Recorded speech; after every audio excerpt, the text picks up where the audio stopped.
Welcome to New Global Mind, where we explore leadership for systems transformation. I'm your host, Sandja Brügmann. Welcome and thanks for joining us. I'm excited to welcome today's guest, Michael Kobori.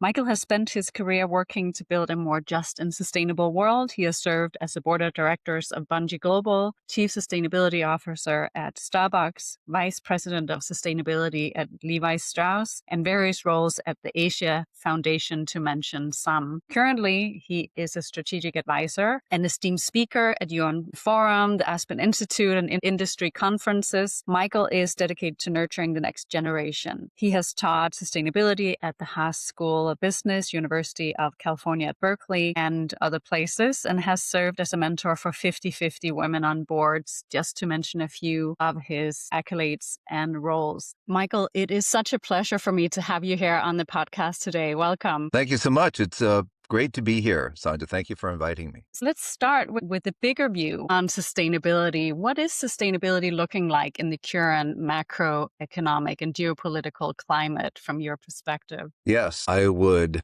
summarize by saying sustainability is facing some challenges. As we all see, it's a very turbulent time for the global macroeconomy. And certainly the remarks that Canadian Prime Minister at Davos, Mark Carney's description of what is happening now and his leadership to forge a different perspective or a different approach for how we deal with it, I think was just a real tour de force, really worth watching or reading the transcript for all of the viewers out there. I thought it was terrific. But in terms of sustainability, and he does outline a path for sustainability, I do think, if I could step back a moment, my career, your career, our careers have really, I think, mirrored the growth and the rise of corporate sustainability and the role of corporations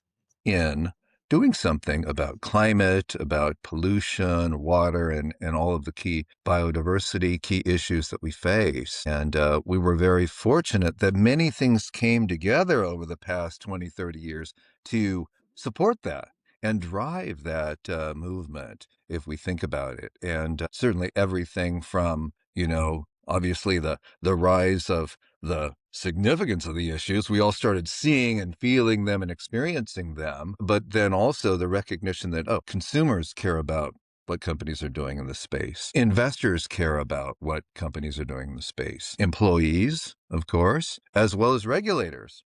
And then regulators start setting up regulation to drive more and incentivize more corporate action in the space. So many factors came together to drive the movement. And I do think a not insignificant one was really the shift in government policies all around the world to support the private sector and enable growth and higher profitability for corporations, which also allowed our leadership to pursue financial targets as well as sustainability targets. And I think what's happened over the past few years is much of that has changed from the anti-ESG forces, primarily in the US, but which impact Europe and Asia, as well as the stalling of growth, global growth, and retrenchment, the rise of inflation. I was talking to someone the other day, and I'm sure you can attest to this.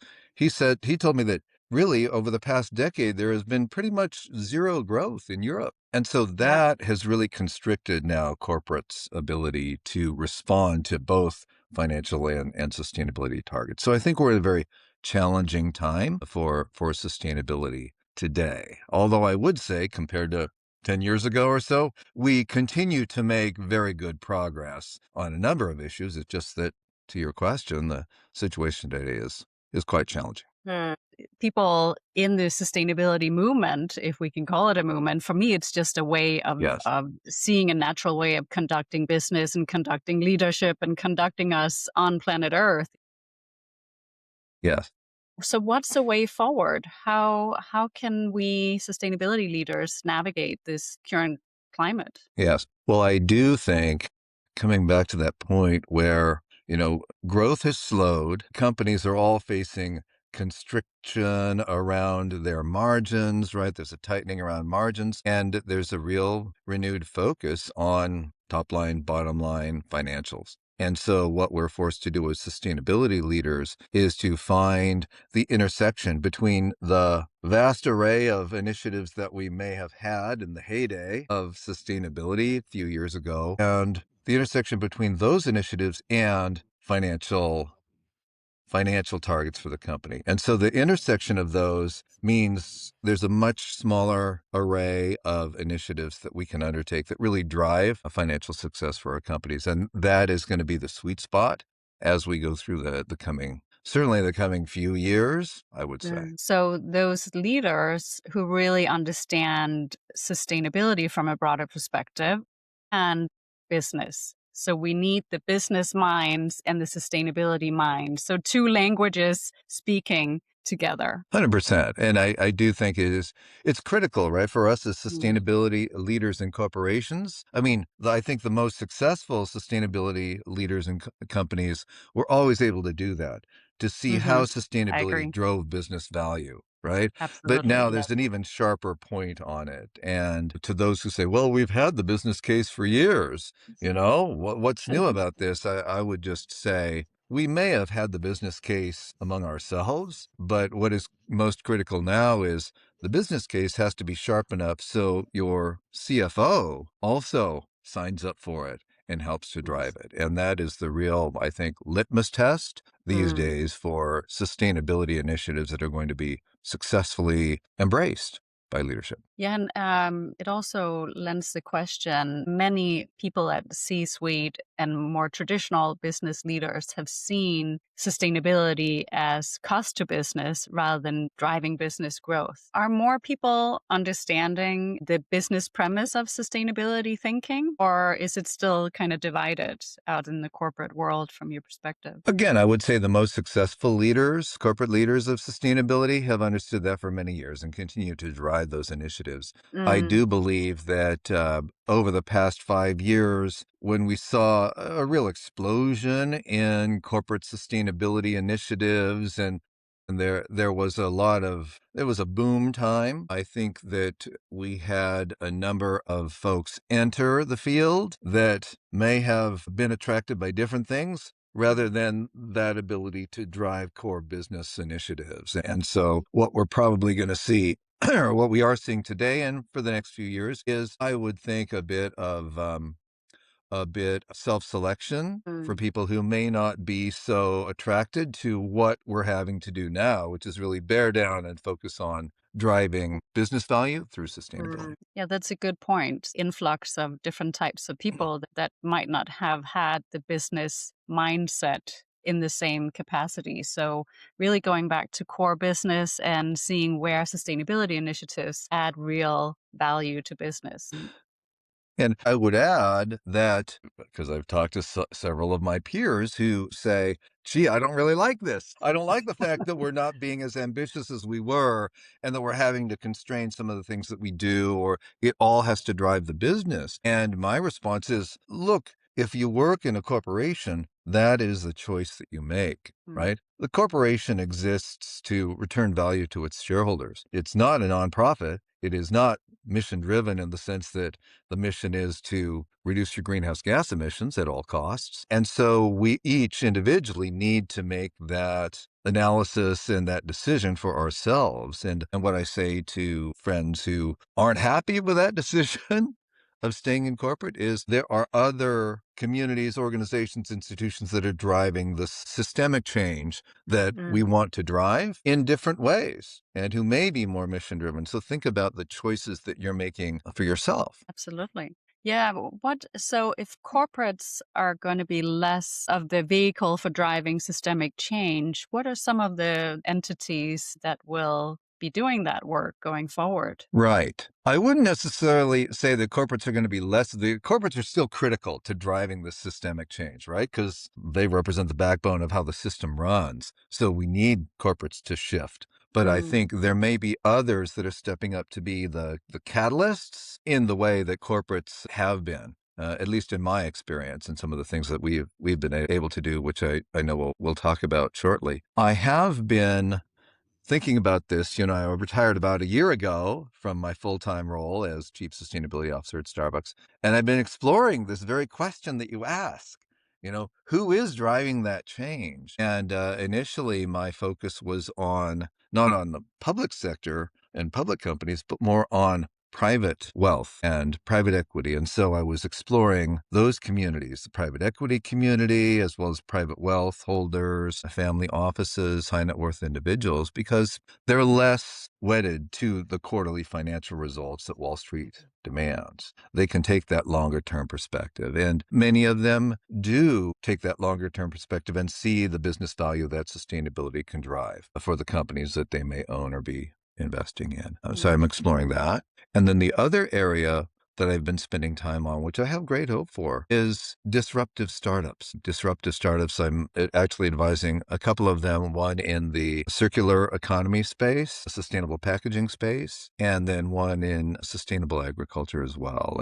And very, very disruptive, innovative, sustainable business models that I think in this time of such great transition in the macroeconomy, there's a real opportunity for these kinds of disruptors. So people that really are committed to the sustainability work and find that corporates might not have as many jobs for those types of roles, there is the potential to look for private capital, impact investing, family offices, and startups and scale ups with mission driven founders, leaders. Yes, I think it's not all of them, right? It's not everybody, but certainly what I've experienced is there are green shoots and some really interesting and innovative approaches being taken now for using, say, among private wealth holders, not just the philanthropic resources that they have, but also their investments as well as policy influence that these wealth holders may have. And that is quite exciting to me. Absolutely. Yes.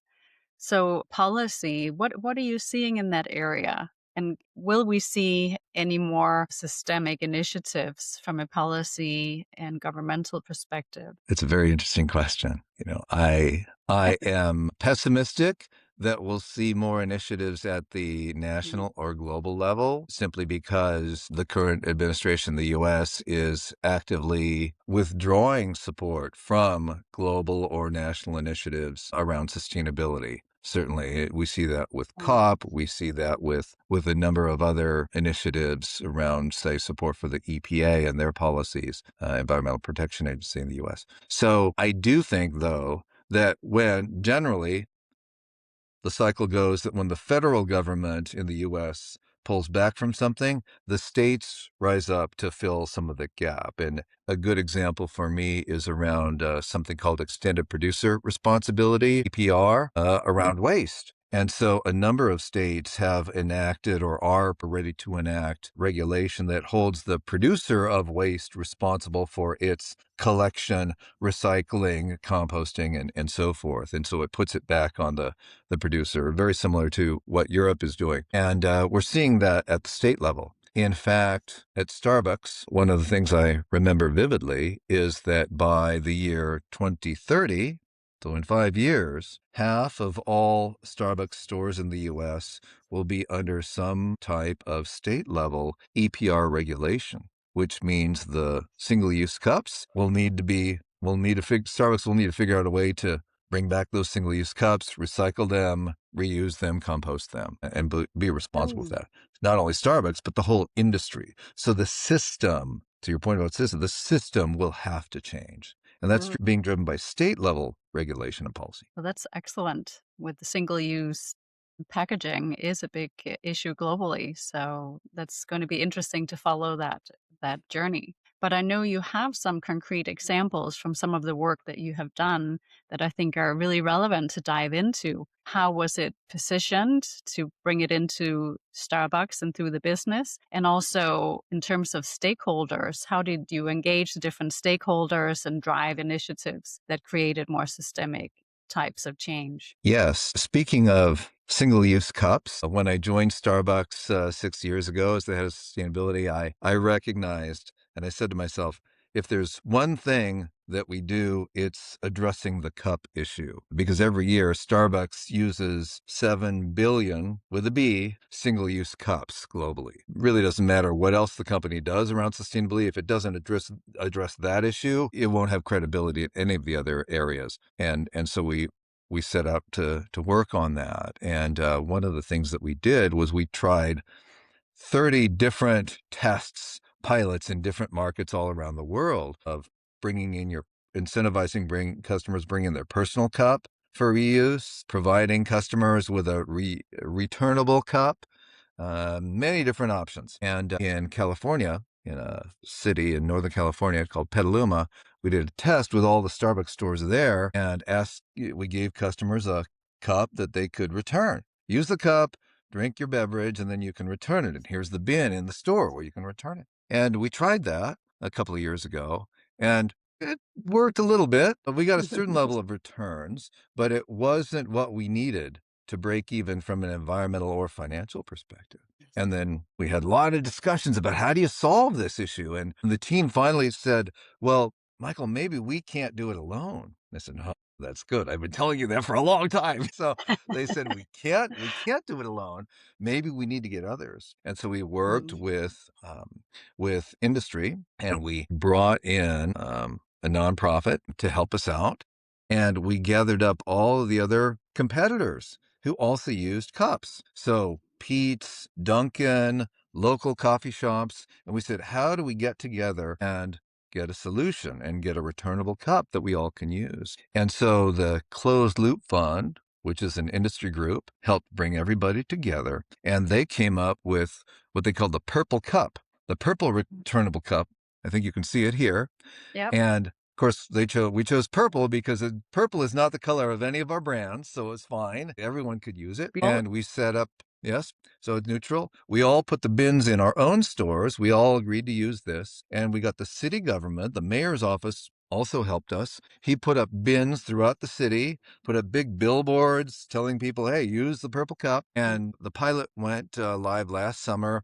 And in 2 months, we were able to reach nearly 50%, well, 50%, which is the break-even point financially and environmentally with this industry program. So we have a great example of how you change the system, particularly for when the extended producer responsibility regulations start coming into And with that initiative, did you hand out the cups to the customers, or did they purchase the cup? The beverage came in the cup, so there's no additional fee, right? The customer would order a latte, and then it comes in the cup, say here, and you return it here. Or if you take it away and you're walking down the street and you finish your beverage, you can return it in the bin right there on the street. That's interesting. In Denmark, Loop Recycling just put Yes, up bins in a couple of different places in the city. It's multi-use packaging instead of single-use packaging, and it's not yes, only cups; it's also for takeaway food, etc. But once you pay a small amount to use these recyclable, reusable packaging, and you return them at different stations in the city, in the center of the city. That just launched here recently.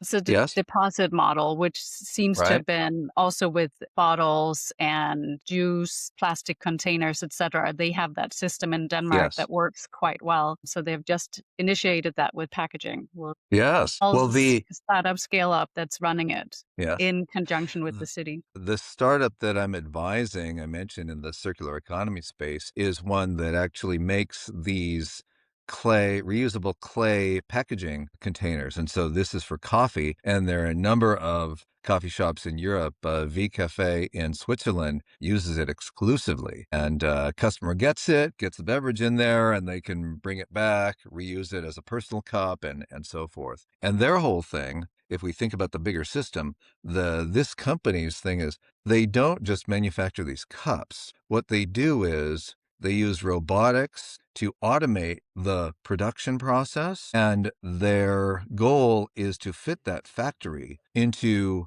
a footprint the size of a shipping container. So the factory can be located anywhere there's demand. So it becomes local production. Distributed manufacturing is the model, right? Local production and local employment for the packaging needs of that community. The packaging is reusable and compostable as well. So that's the idea. And I think that is an example of one of the kind of disruptive startups that can actually help us get to a different system. What's the name of that? It's called Gaia Star. Mhm. GAEASTAR, distributed manufacturing of not just clay coffee cups, but cosmetic containers, candle holders, and so forth. So it's quite an interesting That's an approach and interesting startup. interesting business model. Yes, excellent. Now, of course, as we're talking about, the macroeconomic climate is looking a little bit different for corporates in terms of sustainability initiatives. Yes. It will be narrowed into really being driving the business. So some Mhm. of the work that you have been doing in the heyday might not fly in the current corporate environment. But do you have any initiatives that you would consider maybe more along the lines of system change, or at least driving that mindset perspective towards systems change, that you can give us some more examples? When I was leading sustainability at Levi Strauss and Company, this was back in, I want to say, 2011. And at that time, the entire apparel and footwear sector was facing a Greenpeace campaign. You may remember this. It was called the Detox Campaign. And Oh, Greenpeace literally would come to corporate headquarters and create demonstrations and disruption. And so the industry ended up responding, and the industry established something called the Zero Discharge of Hazardous Chemicals Group. Probably need a little help with the marketing of that. The ZDHC group was all the industry leaders. So mm, Starbucks, Nike, Adidas, all the companies that got together, and we said, okay, we all have programs to assess and eliminate hazardous chemicals on our product or in the manufacture of our product. But how do we get together, work as an industry to leverage all the best practices that we have and then adopt these programs and really eliminate hazardous chemicals? And it took a few years, but the group made great progress. Greenpeace was constantly asking for updates and so forth. but the industry succeeded. By the time I left Levi's, which was by 2019, industry had eliminated the use of hazardous chemicals on products and in manufacturing. And Greenpeace was saying this is a great example of what is possible for industry to mm. do. And we had eliminated things like sandblasting, we eliminated PFCs, the forever chemicals. So we took all of those out of the process. That is excellent. Great example. So, of course, that specific example, it's corporates taking responsibility and ownership of certain processes that we, with more awareness, as it is as human beings, would become more and more aware of how we're doing things might be harmful to various different aspects of Earth's, environmental systems, and thereby also ourselves. Though that's not necessarily a thought process in a corporate, purely capitalistic mindset, how can we ensure that corporate leaders will engage in those types of initiatives? Yes, I think about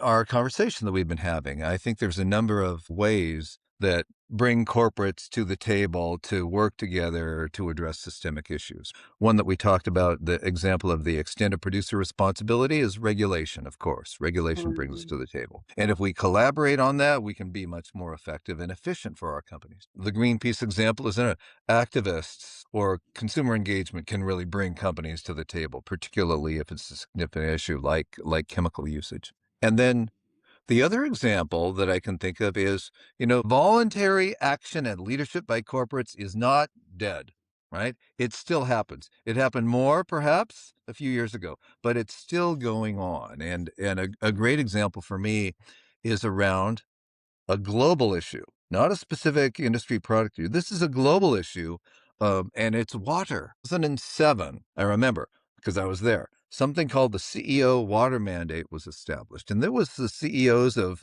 leading companies from all sectors getting together to commit to supporting more sustainable water use. That group learned, evolved, grew, and in probably about 2017, something was set up called the Water Resilience Coalition. So it was a smaller group of companies within that broader group that committed to helping to address water scarcity in the 100 most significant water basins all around the world. And the CEOs and their companies actually signed up to sponsor actions in key basins. So they had adopted, in a sense, different water basins where they led actions, corporate actions, to support, in many cases, government water policy. The one in California is supporting the governor's water policy around water use and conservation in the state. And this is just an example. And the group has grown Mm. and still involved. And just this week in Davos announced additional contributions. And we're talking about hundreds of millions of dollars worth of investment in water and water conservation, water infrastructure, water access, sanitation and hygiene, WASH.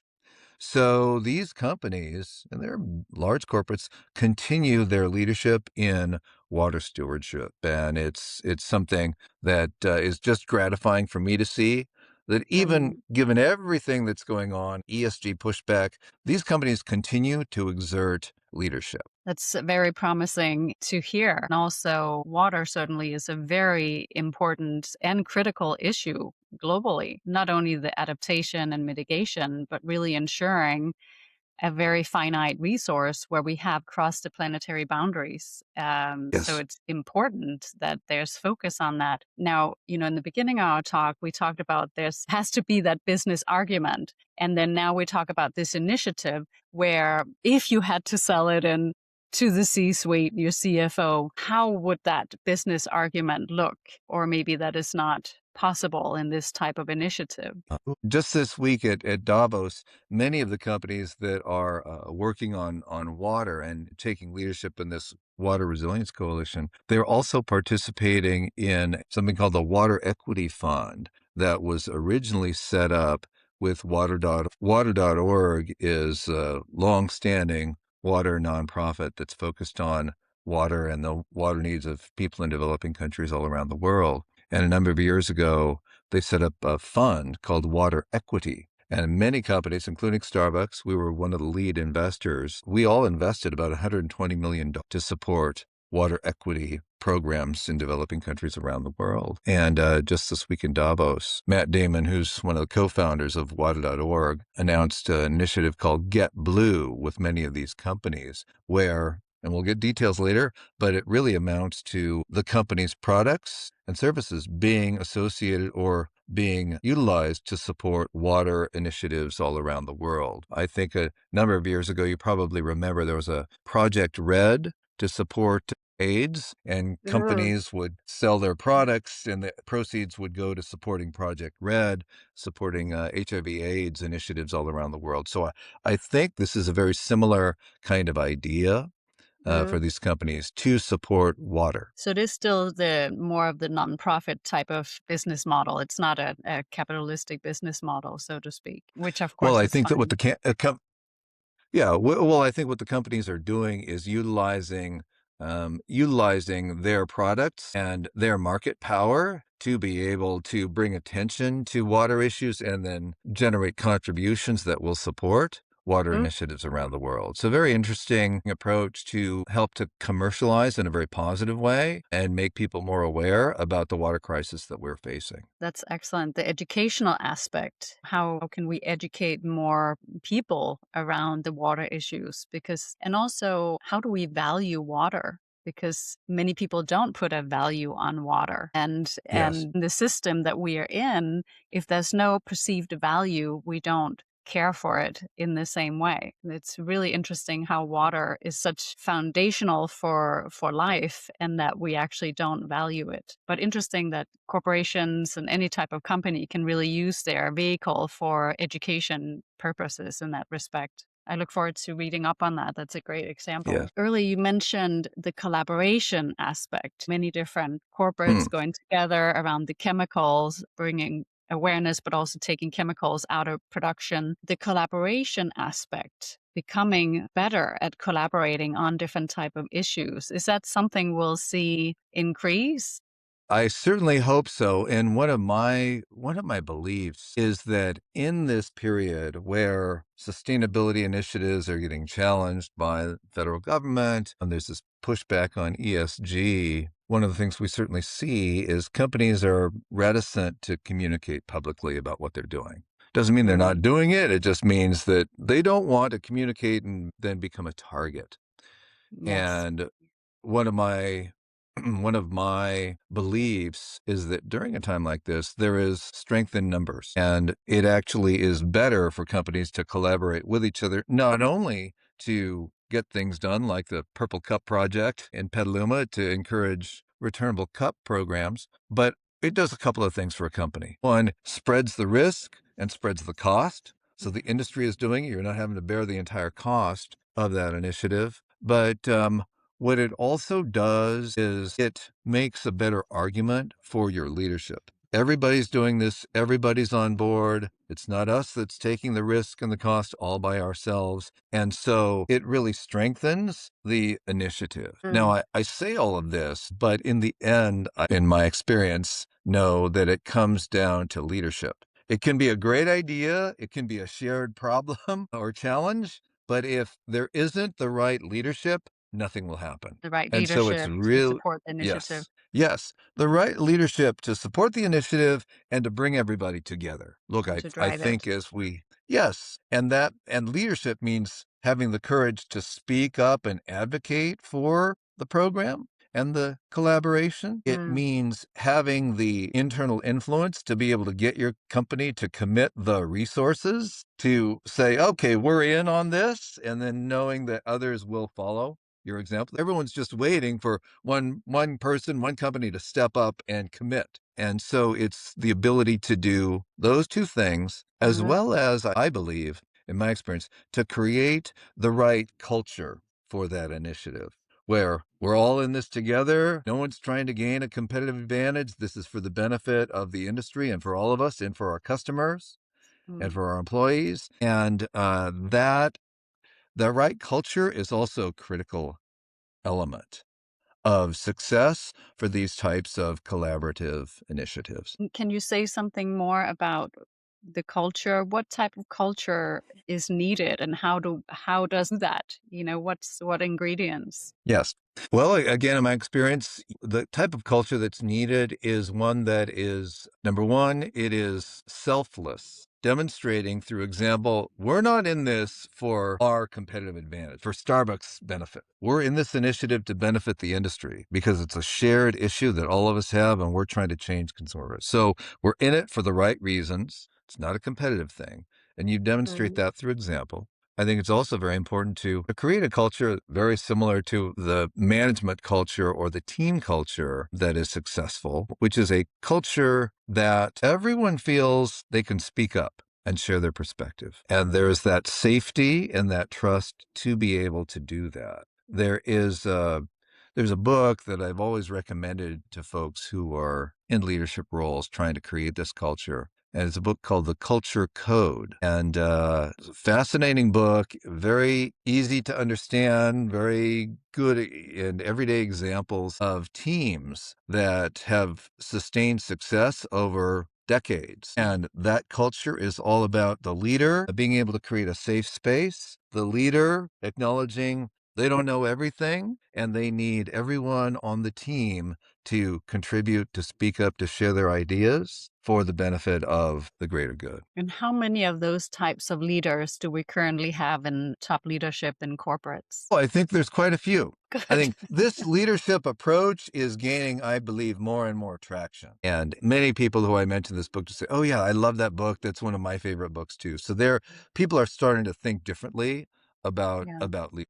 Well, that is one of the services that we offer at the Passion Institute is that more conscious way of conducting business. So certainly the clients that we work with, they want that. And I do also experience a much greater interest in vertical leadership development and how it attached to culture and strategy. But I'm always interested to hear others' perspective. Great. Yes. Yes. It seems like there's some different poles in the global climate and at this stage. What I would be interested in is the strategic and transformational design process to make an effort succeed.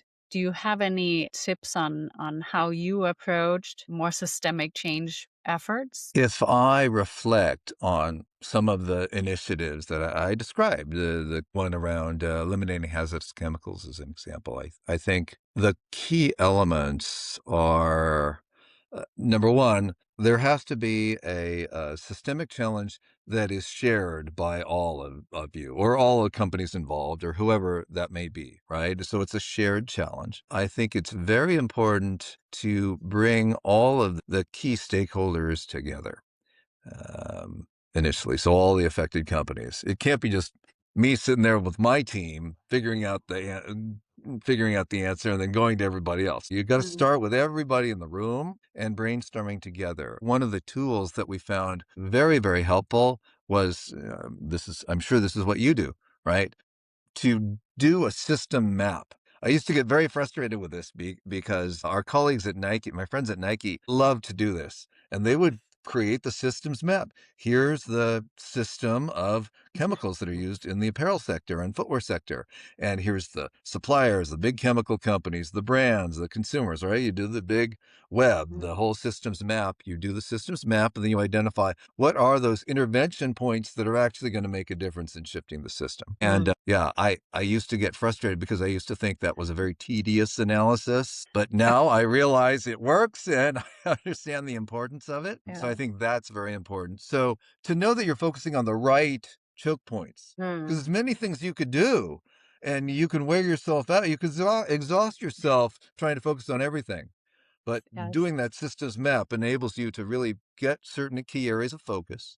And then usually it requires a facilitator or a convener who helps. Could be a third party, an NGO. It's hard for the companies to self-facilitate in many cases. Then, of course, once you've got the solution that you all brainstorm, then everybody's got to get in the buy-in from their own leadership. I do think within the group, again, you've got to have one or two folks who really emerge as the leaders who help to drive the solution, the buy-in, the culture of the initiative. So the systems mapping and what we also talk, the acupuncture points, like finding those points where you focus the strategic effort to create Yes. change within the system. And I think that's also part of systems change that not many people really understand is how to do that. And that systems change can seem very kind of lofty and difficult to create, but it is really understanding the system and the different players within the system and understanding where to focus efforts so it doesn't become Yes. too big of a task. And like you're Exactly. saying, you can end up spending a lot of Yes. effort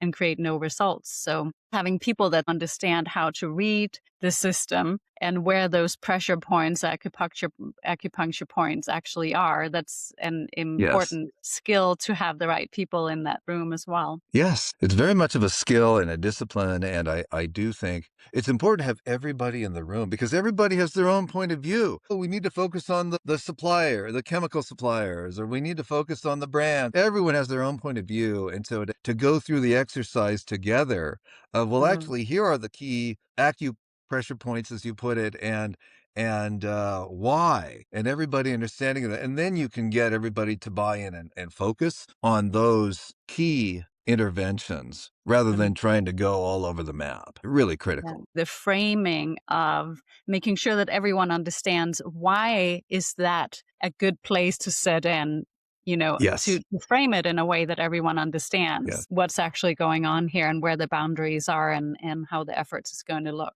to get everyone on board. Yes. One thing that I think is very important at this time Yes. is really to hold on to hope, not just passive, idealistic hope, but active hope. And I know that so many people feel climate anxiety is a real thing now, but holding on to that hope and to actioning. Once we action, the anxiety tends to dissipate because we're actually creating change. So that hopeful message for the sustainability, not just sustainability community, all of us, what are some of the hopeful anchors that we can hold on to? Yes. One of the things that I'm having conversations with my friends about who come to me and they're questioning, am I in the right organization? Am I in the right company? What should I do next? Everything is changing and it's discouraging, frankly, to be doing this work at this particular time in history. And one of the things that I share with them is, number one, in the broad sweep of history, we started our conversation by saying, hey, you and I have been doing this for 20, 30 years. And if we reflect, we are in such a different place than we were at the start. We've made enormous progress. And the corporate role in sustainability and social impact is a given now. And companies are actioning this, right? It's tremendous what's happened over the course of our careers. And that gives me hope. Let's not forget that, right? If we put it in Your the broad perspective. sweep, right?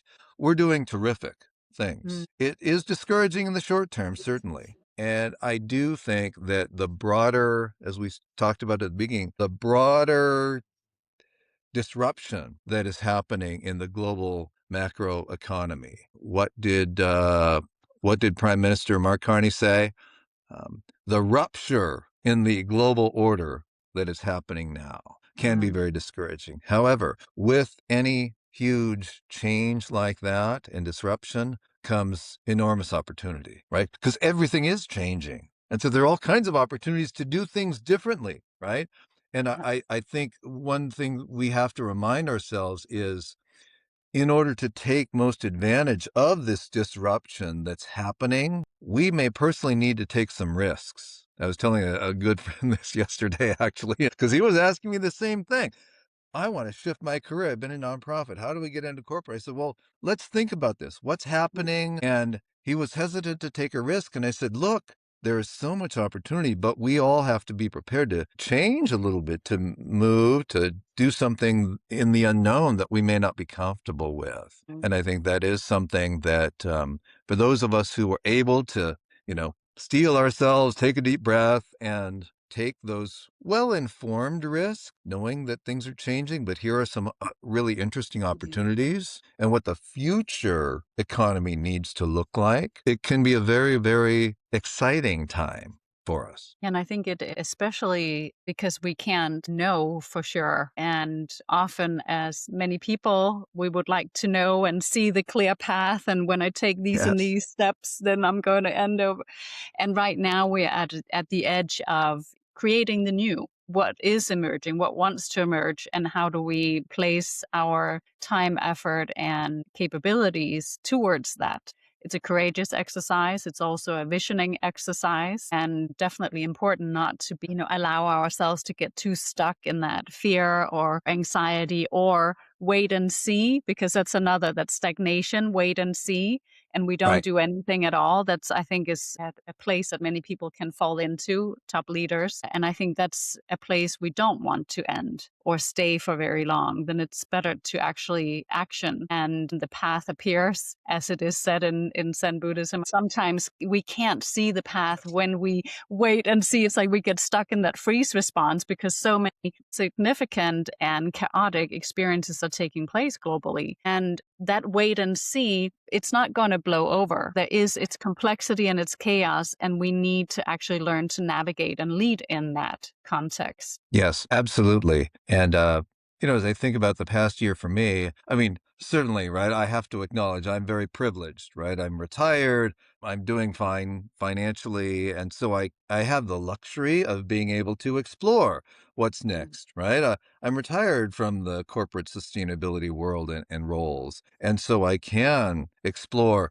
private capital, private wealth. I can explore startups and all of these different spaces. But what I can say is the learning that I've had over the past year has been really interesting. I've just learned a tremendous amount. I feel much better informed, to your point, and I can make better decisions about what I might want to do and spend my time on. And I've met who were very happy to support me and to share their knowledge. And you just have to ask. And I think probably all of us in this field, we've built up such relationship goodwill over the years. People are happy to talk to Mm. us and share and help us on our own journeys. I think people will be surprised at how many others are willing to support and help us on that journey. And then when you do start, pieces start coming together and you realize, oh, here are some very satisfying and fulfilling things that I can spend my time on, and I can bring value to these enterprises or initiatives that are really trying to continue the systems change momentum that we've had throughout our careers. I think that's fulfilling. That's hope, I think, That for is right now. hope. Michael, thank you so much for taking the time to join me here on the podcast. I really appreciate it. It's my pleasure. Thank you, Sandja. Thanks for listening. I am your host, Sandja Brügmann, founder and chief executive at the Passion Institute. You have been listening to New Global Mind, a video podcast exploring brighter futures through leadership. You can follow New Global Mind on Spotify, YouTube, and all usual podcast channels, and our website, thepassioninstitute.com. See you next time. And remember to share with your friends and colleagues so we can get the conversation going on how do we maintain momentum with responsible business initiatives and more human leadership and create systemic change. Our world needs it.